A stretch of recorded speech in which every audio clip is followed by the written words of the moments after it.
I think they just don't care because they say like people will come even if the sound is bad because you don't have that many options. It's like either you do it there or you do it in another place that is like the same shitty sound, or you don't do a show. So they say like we get. I think that's my opinion. They say like we get people even if the sound is bad, even if the conditions are not that good. So not it's not a lot of incentive like to change things. I think that's the biggest struggle I think for the scene in the city is like we don't have proper places, but we still do it. I mean, between our friends, we are still thinking like, hey, let's get together and buy some monitors and buy a small PA and just bring everything to the show because we want to do better shows. Like not only that people go not only for yeah let's see this band, but like let's hear it well. So that's what we're doing right now. Still, like just between friends, it's still going like that. My guest today is Mexico City based musician Juan Tamayo of the instrumental sci fi heavy psych band Venom Sabathi and sludge metal band Fumata. Juan also has a record label, LSDR Records, which stands for Low, Slow, and Distorted Riffs, in addition to running his amp and pedal business, Tamayo Amp. I am very excited to share this conversation with you because it is all about that DIY spirit. Juan and the scene he and his fellow musicians have cultivated in Mexico City is the very embodiment of that DIY spirit. And with that, let's get to it. Let's make a mixtape.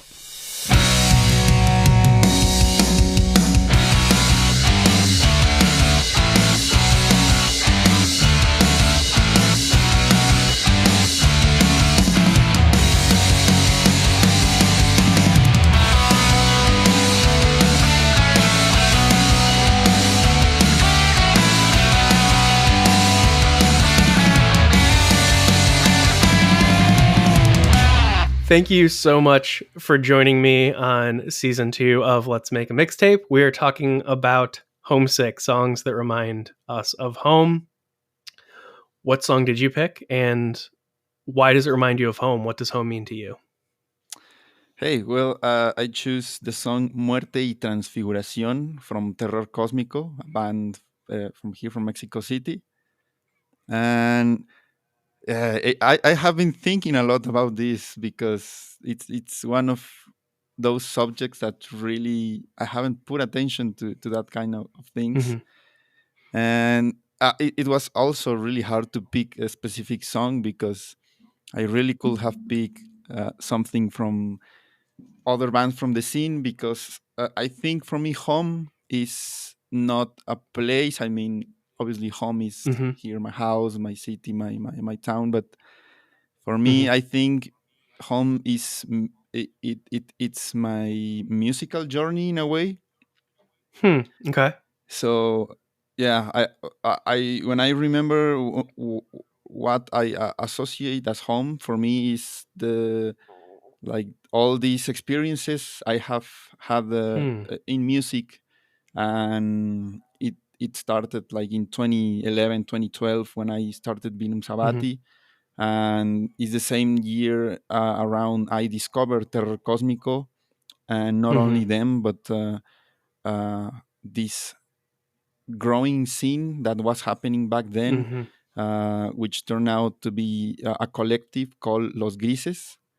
Hmm. And yeah, all those, when I hear that song, uh, Muerte y Transfiguración, it reminds me of all the experiences I had with Terror Cósmico, my band, but also all the other bands and all the people that are now really good friends, not only musicians, but um, photographers and people who do shows, promoters.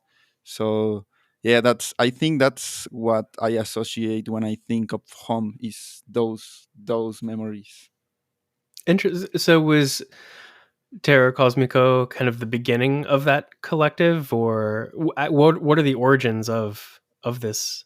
Yeah, well, collective coming out of Mexico City? we started. Well, I started doing the Beam Sabati, just me doing the Hmm. drone, and I start playing with another band called Blood Witch. That's where I Okay. met Samuel, or bassist, the bassist of Beam Sabati. Hmm. And around that period, we have played like two shows maybe together as a Hmm. duo, Hmm. and then my brother uh, came in contact with Miko, which yeah, it's how it started. Is like that. They Miko invited us to play a show, and then at that show also Terror Cósmico played. That's where we met Terror Cósmico and Wheat Snake, Apocalypsis. I think it's those times 2012, yeah, 2011, 2012, Hmm. that all these bands like were starting around the same Hmm. years. So that's at these shows when we started to know each other, and that became the collective. I think the main Hmm. bands were Terror Cósmico, Hmm. Apocalipsis, Whitsnake, Nazaren el Violento, and by that time we I mean we were starting. We didn't know about technical stuff, how to do shows, how to do nothing. So those guys invited us to join the collective, and we learned a lot of things. We learned how to do a Hmm. tour, how to do a show, how to upload your music, everything. I Yeah. think I mean everything in a way of this philosophy of do it yourself but as a collective. Hmm. So yeah. That's so you were all learning together and teaching each other and fostering the scene and really building something together. That's so cool. Yeah, so that's uh yeah, for home I think of that. I think of those Mhm. early experiences because Hmm. uh I mean we were playing like a year. The first year when we have our drummer Gerardo is Hmm. 2013, and early on he went to the UK to do his PhD. And Wow. Nice. so you know we by that time 2013 we have released our first EP, and we're still knowing nothing. And thanks to that collective we were invited to our first festival in Monterrey. uh, Wow. Nice. so by that time uh, neither I think none of us have stayed in a hotel, play obviously not playing in a festival, not knowing what a fee is, or anything. So Yeah. it was a crazy Well, now experience. I mean when we first met in person, you had just finished a massive European tour. So, I mean, what has that journey been like going from those early days to now you're traveling the world with this thing? It's Yeah, it's crazy. That I think that's the most important thing that I value, and that's why I see it as home, not a specific place, Hmm. but that journey, that those experiences for me are home when I think about it. And yes, Hmm. starting as not knowing anything at all, really. So our first learning experience were with that collective. Um, that was our first festival. Normal Hmm. Festival is called. We opened the festival and we didn't care. We was like, there was only our friends in attendance because it's really Hmm. early on, early in the day. But it was great. That's the first time really we had played that kind of things, and from then it was only a growing and learning experience put together. And Hmm. it was so awesome to be able to now do that European tour where we met with together with Terror Cosmico, with since is the band we started with. So it was apart from the experience of playing in Europe and playing Hmm. these awesome venues and festivals, the joy was to be there with our friends. So So you did crazy. a co-tour with them. Yes, yes. Oh, that's so cool. So what was that your first? Was that your first time playing in Europe? No, it was the second. Uh, The first time Okay. was back in 2017 when we released the Okay. first album, and Hmm. we this tour was originally meant for 2020, but we already know. Something happened. Yeah. Wow, that's so home has effectively traveled with you on this musical journey. Yes.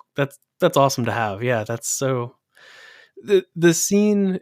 I guess tell me a little bit about the scene in Mexico City. I visited once, I think in 2017 it was, and I went to a couple shows, and it seemed like such a very collaborative, very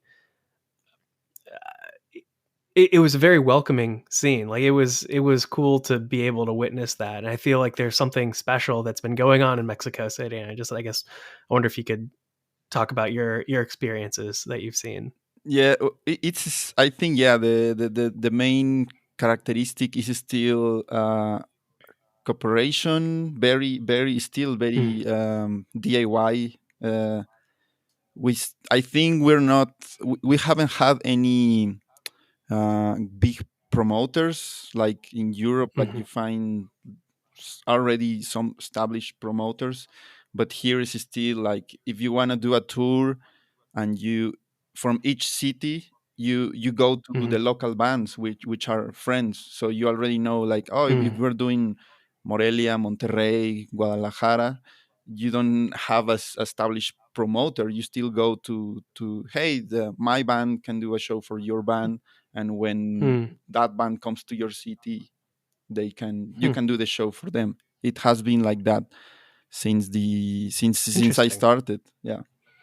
And That's yeah, that's fascinating. I mean, I feel like in the States it's very much a mix of that. You know, the DI you can DIY book your shows, but then there's the promoter infrastructure, and so it seems like the infrastructure is very peer based in that sense, yeah, not dominated by any. Yeah, yeah, that's cool. it's I think here is it's weird if a promoter reach you, you already have some Hmm. suspicions like, yeah, I'm a promoter, I'm doing Mm, these shows. Is like a little bit odd because interesting. yeah, either is very local with bands and friends, or is like Mm, the other way, is like the more professional bigger bands, that kind of thing. We don't we hmm. I think we don't have promoters for small shows. It's more like just between bands and Yeah. friends. And when we started, the thing is from since well 2011 2012, Mm, there was not even a proper stoner doom scene, really. interesting. When we started, there were some bands like El Diablo, uh, Mm, yes, Power Trip, Drugster Monster. I mean, there were these bands, but they were like spread out, like each band playing their own shows. So there was not hmm a proper scene like that.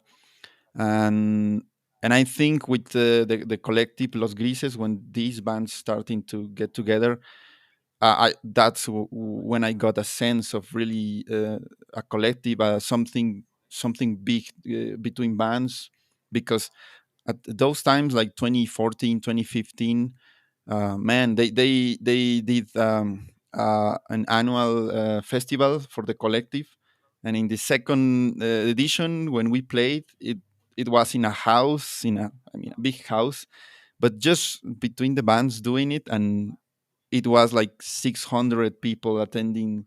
So Wow, yeah, at some point it got that's really big and incredible. really, yeah, those who were to those couple of festivals 2014 2015, Hmm yeah, they all have the same experience. Like, yeah, those two festivals were like insanely crazy, like 24 bands or something like that, two stages, and everything was DIY. Yeah. Wow. Are they've stopped doing them? They haven't done any more festivals. Yeah, the collective, I think from 2016 going to 2017, kind of the collective dissolved. It was Mm, very short span, but we ended up going out of the collective with a lot of knowledge, and some of the Mm-hmm. bands remain, not all of them. Some of them dissolved, and yeah, that from the ends of the collective, that's when we wanted to keep that philosophy going in our way. That's when we created our label, LSDR Okay. Records, and we started doing shows by our own, not super big like with the collective, but we Mm-hmm. wanted to keep going with that, and just between the bands kept going. Al- After the period of the collective happened, the a more established stoner doom scene stayed. Um, Hmm. and since then, I think it has been constant. We haven't had anything crazy like those years, but Mm-hmm. it's now, it's still small, but I think it's now a more established scene. We have the good thing is we have from I think from that period, most of the bands learn like a way like to do things, to search for uh, labels, because also we didn't Mm-hmm. have any labels. Mm-hmm. So fortunately by now, bands from here are signed on labels in America and Europe, and I think Mm-hmm. that's great. It is, but yeah, in comparison, it's still small, our scene, but it's still, I think it's still going well in a term of small shows. um Mm-hmm. yeah, looking to, obviously looking to put bands here in the more global scene. So yeah, that's Mm-hmm. also the main aim of our label, trying to pick bands that are having his first release, first demo, first Mm-hmm. album, and try to Mm-hmm. push them to have those signings of labels. Already happened. It's with a band called Satanico Pandemonium, which is very Okay. doom, yeah, with horror Cool. themes.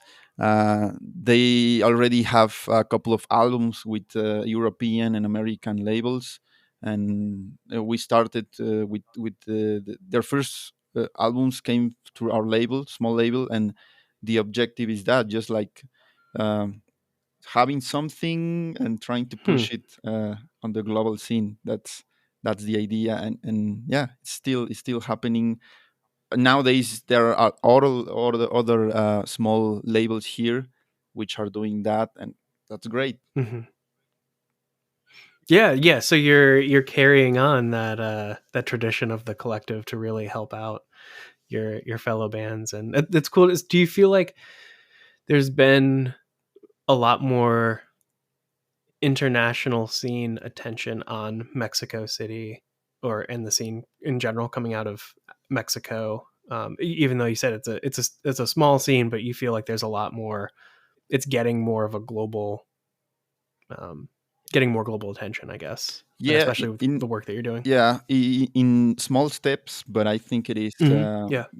It's more bands are getting deals outside of the country. Uh, a couple of bands have been already playing in Europe, in the US. Cardiel, one of Oh the yeah. Yeah. yeah, Cardiel, one of my favorite bands, a duo. They all this year they have been in a very long US tour, so Mm-hmm. that's great, and we still have a lot of barriers. It's not that easy to get into the US. We have been Right. trying for years, but yeah, it's really hard. It's easier for us. I mean, specifically for us, for Binum Sabati, it's way easier to go to Europe than to go Hmm. to the US. Interesting. Yeah. Yeah. We're we suck in that regard. It's really unfortunate because I mean, as geographical neighbors, and there's so much rich music um, coming out of Mexico that I would it would it's a shame that there aren't a lot more bands from Mexico able to tour the states because of the political limitations that we've put on things. Yeah, but yeah, someday it will happen. I hope so. Yeah, yeah. Uh, it That reminds me of when. Brand Bjork came to play here for the first time, Oh, and yeah. my brother was interviewing him, and he asked like, what took so long in a way for you to come to Mexico? And I remember Hmm. he said like, uh, it was not time, like until now is the right time with the right conditions. He said like Interesting. he tried uh, uh, sometimes in the past to come here, but for some reason or another.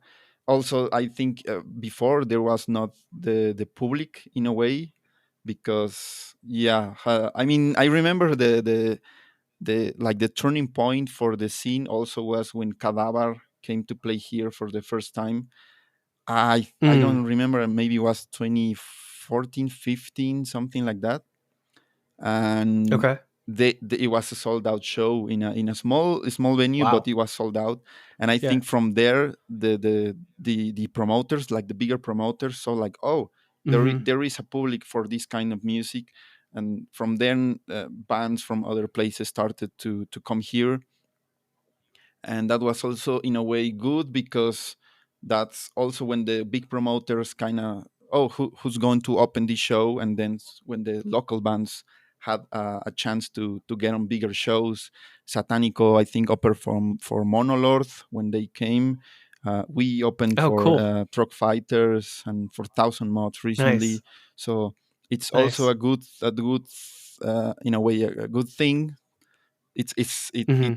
adds to the band's growing in a way internationally, even Hmm. if it's local. But you you get to interact with international bands, and that also helps to spread the word outside of the country. Yeah, yeah, that helps build, build that scene and extend that um those home-like experiences beyond just Mexico too. Be able, yeah, that's really cool. I've noticed a lot more bands seem to be trying to add Mexico City to their tours. Yeah, well, It for seems, I for the don't. mainstream metal music, I guess Mhm. all Latin America, including Mexico, it's like, Metallica can have like eight shows in a row here sold out, Yeah. because metal is really popular. Is Stoner Doom the one that is like still growing? But Yeah. we we had this festival Doom City in 2020 February. It was the first like proper Doom festival. We had Mhm. Amenra, Mantar, The Obsessed. Oh, Mantar is so cool. Yeah, and it was also a really great response, like 800 people. I mean, for something like that, it was really good. Yeah, yeah. So That's awesome. yeah, it's still growing, I think. Um, I don't know, the thing that uh, I'm still like, oh man, it's a bummer, is that we don't have proper venues, we don't have proper spaces. Interesting. Yeah, I mean, there is a really great spot called 316 Centro, but it's a very Okay. unique place because it's an apartment in an Hmm. old building. Like Okay. like they converted an apartment for a music venue. So if you want to go to a Huh. show, you have to like to knock in the door and say like, yeah, I'm going to the show. And you have to go go up to two set of stairs and knock in Mhm. the apartment door, and it's like, yeah, he's here. So, and it's a very small place, but the sound is amazing and the people there is Huh. amazing. But uh it's it's it's uh, it's just one or two or three for the city. It's Most of the Wow. places are bars with, in a corner, Yeah. and they don't care about the sound. So you have to, Huh. now we're saying like, oh man, we have to bring our own equipment. And now we have to bring our own mics and almost our own PA, just to do a proper show. Because if you go with the Wow. gear they have here, is like, you're always like, yeah. Why do you think that is? That there's not really a lot of proper venues. I mean, I can only speculate, because I don't know what's the industry of those places. But Mhm. I think they just don't care, because they say like, people will come even if the sound is bad, because you don't have Mm. that many options. It's like, either you Interesting. do it there, or you do it in another place that is like the same shitty sound, or you don't do a show. So they Hmm. say like we get, I think that's my opinion. They say like we get people even if the sound is bad, even if the conditions are not that good. So not it's not a lot of incentive like to change things. Interesting. I Hmm. think that's the biggest struggle, I think, for the scene in the city is like we don't have proper places, but we Yeah. still do it. I mean, between our friends, we are still thinking like, hey, Yeah. let's get together and buy some monitors and buy a small PA and just bring everything to the show because we want to do better shows. Like not only that people go not only for yeah let's see this band, but like let's hear it well. Yeah. So that's Hmm. what we're doing right now, still like just between friends. It's still going like Yeah. that. I mean, that definitely speaks to those DIY and collective origins and approach. So you'll figure it out. That makes sense. Working Yeah. together. That's great. It's a shame no one's been like, there's no good venue in the city. Let's build one. But Almost maybe one like day, that. right? Yeah, that will be the next step, like just let's Yeah. go open our own place. But that is Yeah. insane because yeah, you have also this part with the cartel thing that if you open a Mm. place, like immediately someone will go like, yeah, you have to pay us just to be open. I think that's Oh also a wow. factor for venues Okay. because they say like I yeah, like again, I really don't know how they operate, but I imagine also like they also have to pay to the cartel just to be open. So Hmm. maybe they're just like running with the very basics, like not not also like yeah let's do a better PA because they're just like let's stay open and Interesting. yeah, yeah, yeah. Interesting. Huh. So that's a.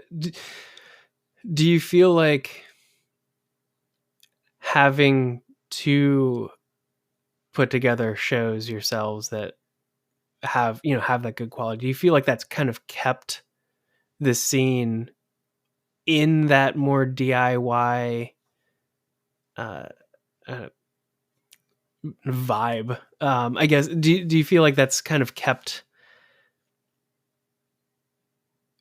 that alive? I guess do you feel like it's by having to rely on the community to put together a show? Do you feel like that's hindered the scene, or do you feel like that's enriched the scene with that community feel? I think it has a little bit of both. In a Hmm. way, the struggle or not having the necessary tools, the necessary space, Hmm. everything, it brings you together as a community. Like to hey, I can put this amp, I can bring this Hmm. mic, I can do the sound, I can record. I mean, it's like yeah, we can help because we don't have the proper tools. So it brings the community, but I Hmm. think in a way also kind of limits the growth.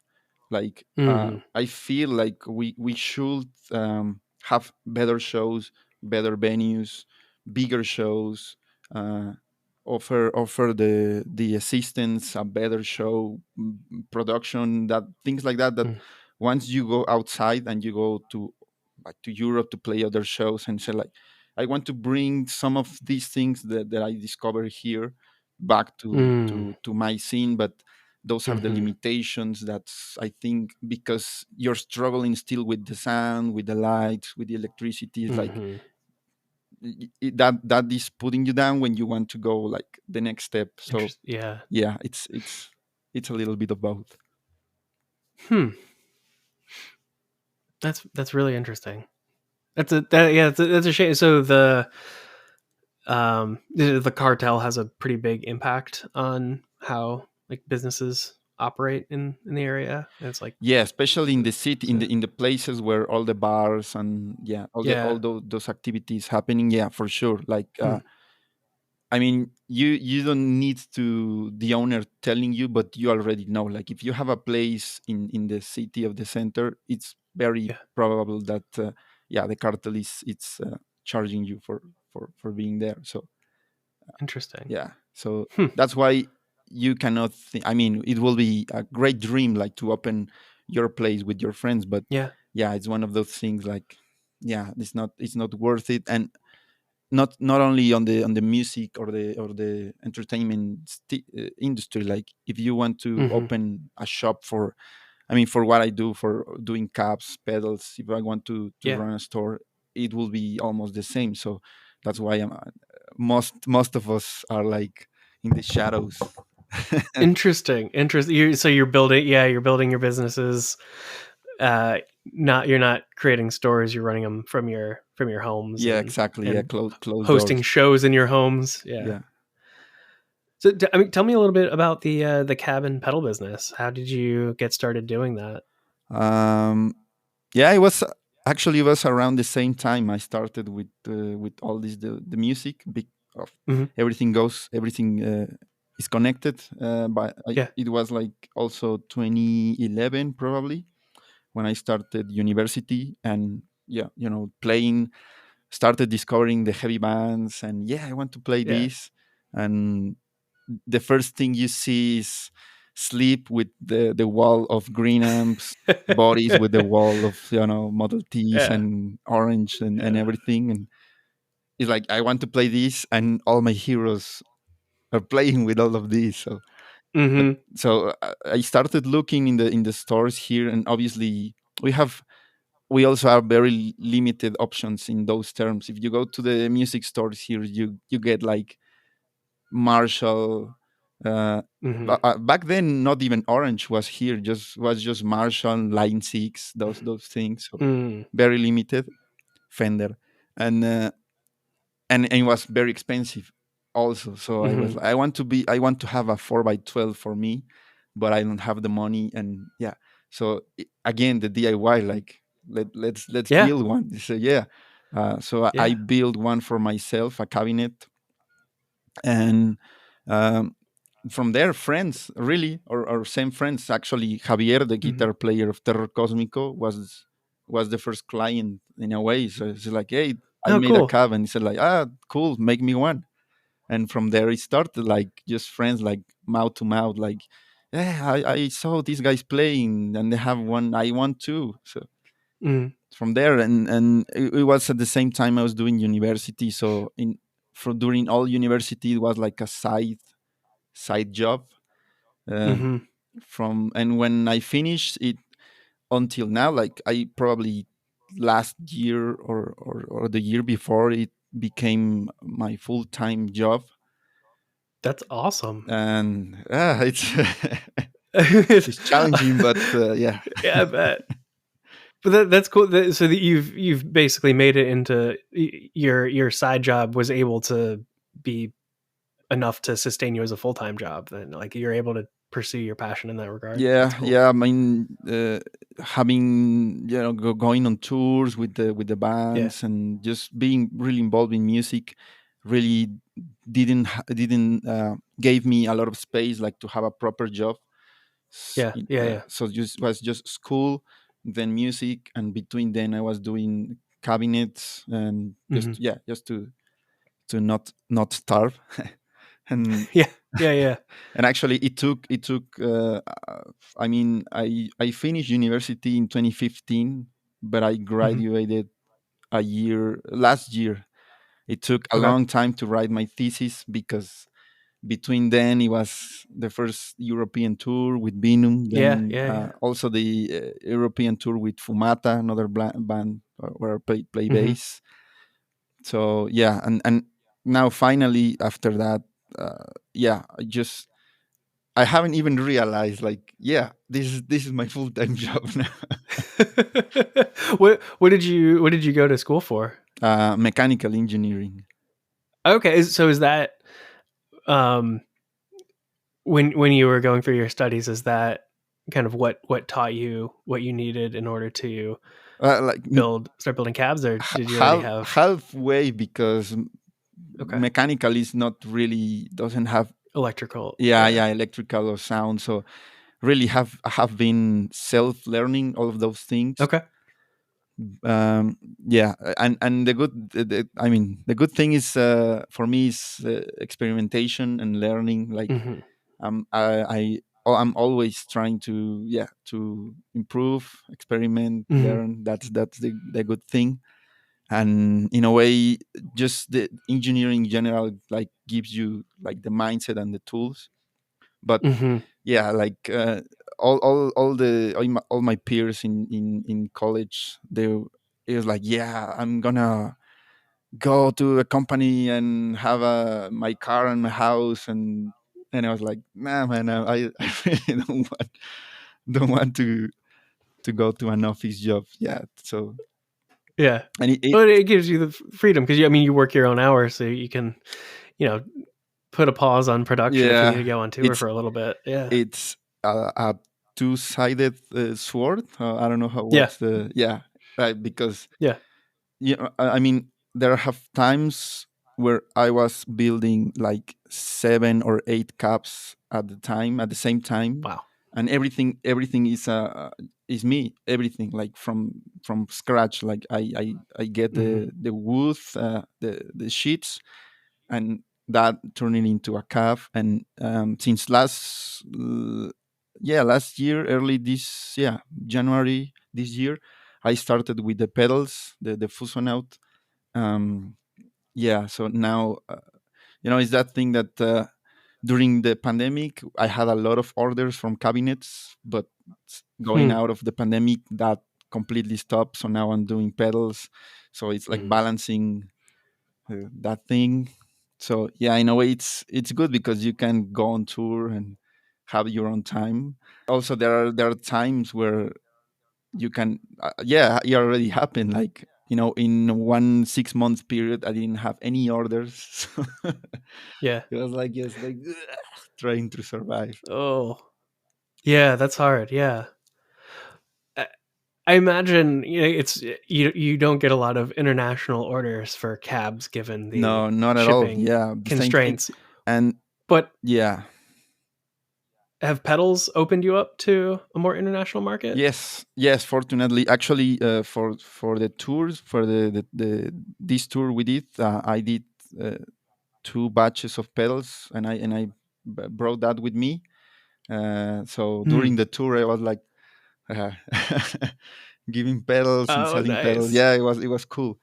and Yeah. and that opened now the market, because after that, when I returned from the tour, I got messages from, Hmm. people in Germany, in the UK, like, yeah, I saw that pedal, and I want one. So I already sent some orders to Europe and the US. So that's a good thing, because Cool. cabinets, Yeah. it's impossible. There are a lot of restrictions in that way, just for weight and Hmm. and materials. Like, I already tried, and I have asked, but you have to be fully registered as a business, like, everything, just to be able to ship, outside.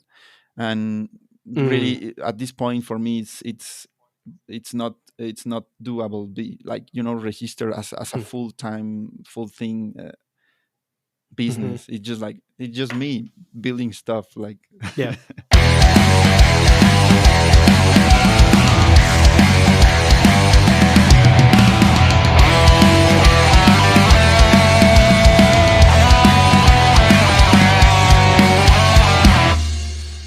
And you mentioned Fumata, Yeah. if I'm pronouncing that correct. Yes. That's with Javier, who is also Yes. in Yeah, it's Terra Cosmico. the same, the same core. Javier is the guitar player of, Terror Cosmico. The Okay. drummer Miko is the original drummer of Whitsnake, the Nazarene el Violento, Okay. and also Hmm. played with Venus Abati for a while, while Gerardo was, Okay. doing his PhD. And Hmm. the vocalist is, Maximo, who's the bass player of, one of my favorite bands, El Horcado, which sadly they don't play anymore. But I recommend to everyone listen to El Ahorcado. It's probably my favorite doom album made in Mexico. So Okay, for me, it's very a bit cool. of like like a dream team. Okay, okay. So yeah, we went to Europe with that band in 2019. Yes, it was a very different experience from my other two tours because we now have this running joke that we are jinx or hexed or like have bad luck with that band. Oh no. We ended up renting five different bands. Uh, Javi, the guitar player, was arrested on tour. We had to cancel two Oh shit. shows. Oh no. Yeah, it was crazy. Oh no.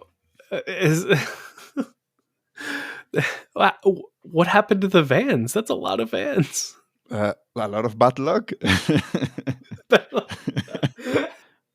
We when we went to record to the studio is in another state, and Yeah. it already happened twice that our car computer, like the brain of the car, was stolen twice from us. Oh no. Yes. Yeah, during tour, also here in Mexico, once our van was taken. Like the traffic police took it to the junkyard, like because it was parked in a wrong spot. Oh no. And also those guys crashed once in the highway during the tour. It's just Oh crazy, man. no. Have you had better luck with Venom Sabati? Yeah, way better luck. Okay, good. Good, good. Oh. Well, is there anything else, any other fond memories of home, of that collective that you want to talk about, or anything else that you want to talk about before we wrap up? Oh man, it's super crazy. The first time we went to Europe, we did some shows together because at the same year, Terror Cósmico and Whitsnake, they were doing their own European tour together, Mhm. and it was we were fortunate to share some dates together, some shows together. So yeah, and now we played Desert Fest this year, Terror Cosmic and Beam Sabati, which is one of those things. And I remember I say to the mic when we play, like we since we started, we were fantasizing about doing these things, like maybe one day we'll play Desert Fest. And That's yeah, being and you there, did it. just remembering all the roads, all the experiences to that point. It was Yeah. awesome. I remember Javi, because he was in the at the show in the public, and he's like, oh man, when you say like those words, like fell deep in because we have shared all this story together. So yeah, those kind of things. And still is, for me, it's still like this thing of like error in the matrix. Like, I Hmm. don't know why these things are happening. Like, we shouldn't be here, like that idea. So yeah, it's still crazy. I mean, you very much deserve it. I'm so happy for you that you got to experience that, and that and that and came and, to be. and the thing that I take the most is the interactions with people. Like, this is a Yeah. perfect example. Like, if it was not for music, I think we will hardly ever met. So Hmm. those Hmm. circumstances for me are like the best. The best is just like know people in this context. Yeah, I love it. I mean, that's why I do the thing. I love seeing what music means to people, and how it affects their lives, and how it intertwines with the lives of others. And we all have different scenes that we come from that are so different, but in the same way they're so similar. And I love your idea of home, where it's, you're talking about that collective that you were, um, developing as a band, as a musician, as a, um, cab builder, and that. I know that's a great definition of home, especially when we're talking about music. I mean, it is. And just I don't know if I told you this when we first talked at Desert Fest. I think I might have mentioned it, but when I went to go see a show, it was Cascabel and the Broccolis, Ah, and nice. I interviewed both of them for Global Garage, and like it was just it felt like I was a part of my hometown scene. Like they were so welcoming, and it was such a fun. Like I didn't feel like a stranger. It was amazing. Like the way that music can do that. Yeah. It was cool. Yes. It felt like a local show. It was amazing. Nice. Yes. But yeah, I love that music can do that, and I love that it can transcend borders and boundaries and all that. Yeah, Exactly. Yes. That's also my whole thing. It's just like those moments. Like I live for those yeah. moments. Right, right. Any other moments of those that so Desert Fest? I feel like was probably one of those moments. Any other moments that stand out to you like Yeah. that? Yeah. For sure. Desert Fest. Not. I mean, our set, but also just as a genuine fan, that was seeing Yeah. some bands there. Like I remember North. The I saw those guys in the Surface Berlin, and oh man, Okay. that is like out there war body experience. Also, Yeah. yeah. Also for us, I think this time Sonic Whip we played this festival in the Netherlands, and Oh, cool. Okay. it was insane that we did our this tour we did it all in public transport because we couldn't afford a van. Wow. So we from Wow. yeah we played Desert Fest. We stayed for Desert Fest for the show, Mhm. and we left late because we were waiting for the merge. Like I was, we have packed up, and the girl who was doing our merch said like, wait a little bit because people are still buying merch and I still have to count it. Yeah. So we left Oh no. late, and we arrived directly to the airport. From the airport, we went straight to Amsterdam. Took a train to Nijmegen. We Mhm. arrived directly to our sound check. We just like wait an hour, ate something, and we played. So we were like, Wow. non-sleep, and we were like, we didn't saw the public. And when we finished our set, they turned on the Mhm. lights, and it was like probably that's the biggest show we have ever done. It was like just see like this sea of people. For us it was like just incredible, and from there we spent the Wow. next 3 hours selling merch. Like it was insane. And just people coming by and said like, yeah, I wanted to see you guys. Like it was like having that. It was banana. So yeah, probably those because they were like That's Desert amazing. Fest and next day Sonic Whip. So that batch of shows was like crazy. That's fantastic. That's so cool. Um yeah, that's awesome. And I wish you the best with everything that you're doing. Yeah, I hope listeners will check out your pedals For and sure. all of your various music projects. I really dig that collaborative record that y'all did with Resin. That's Oh, super rad. thanks. Anything else in the pipeline as far as music output? Yeah, we're working a new split with Binum Sabati and another band from Europe. And Very cool. um, yes, with Fumata, we're playing some shows. And I think from now that's it. Yeah, I think that's it. We still have a lot of ideas, but nowadays our drummer lives in another state, so for us it's a little Mm, bit harder to get together. But that's yeah. that's the what's happening right now. And that's that. Just like invite everyone to check. I mean, the music on the bands, but also I would like to invite you to check the general music scene in Mexico, the underground bands. You Mhm. can check or label's Bandcamp is LSDR Bandcamp, and I usually record bootlegs, live shows from local bands, and everything is free there. So I invite you to check the Bandcamp. You can listen live shows, albums.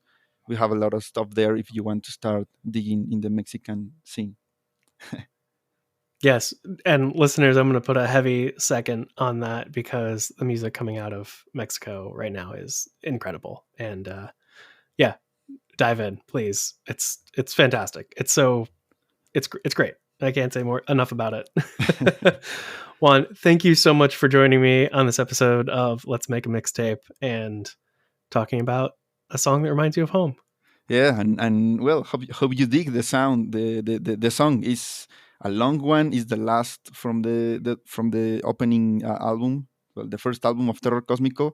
And when they play it live, I go bananas because it's one of my favorite songs from them. So I hope you I enjoy bet it that as well. the song goes really hard. Yeah. Yeah, and Terror Cosmico was completely new to me before I talked to you about it. So thank you for introducing me. I'm very excited to continue through their discography. Nice. Thank you for having me.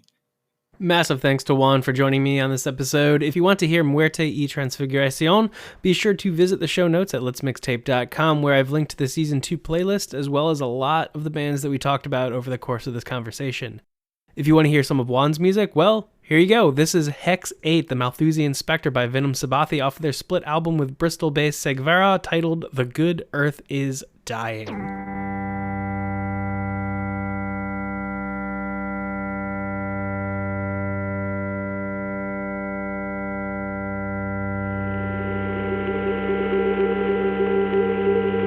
In the 1960s, 3 Mariner spacecraft flew by Mars and photographed about 10% of the surface.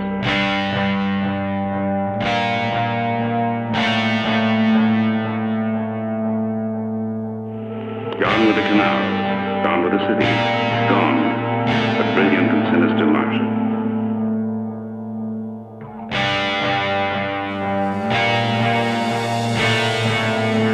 The photographs revealed a cratered landscape, much like the moon.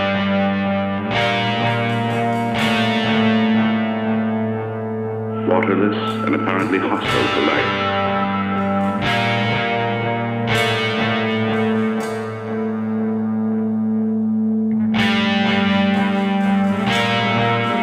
But in 1971, the Mariner 9 spacecraft orbited Mars and transmitted more than 7,000 photographs of the planet to Earth.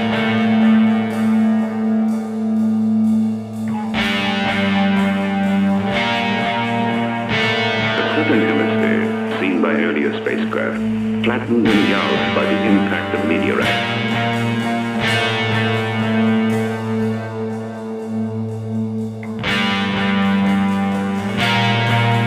The extensive mapping revealed a new and unexpected world.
separate.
for answers is a goal of planetary exploration, and the spacecraft to the near and far reaches of the solar system are beginning to provide some care.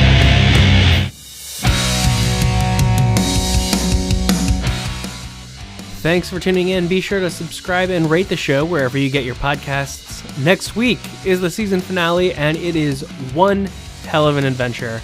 We're going to enter the void with Voidward Archivist himself, Greg Sheriff. Let's Make a Mixtape is edited by yours truly. Intro and transition music composed and recorded by Scotty Sandwich.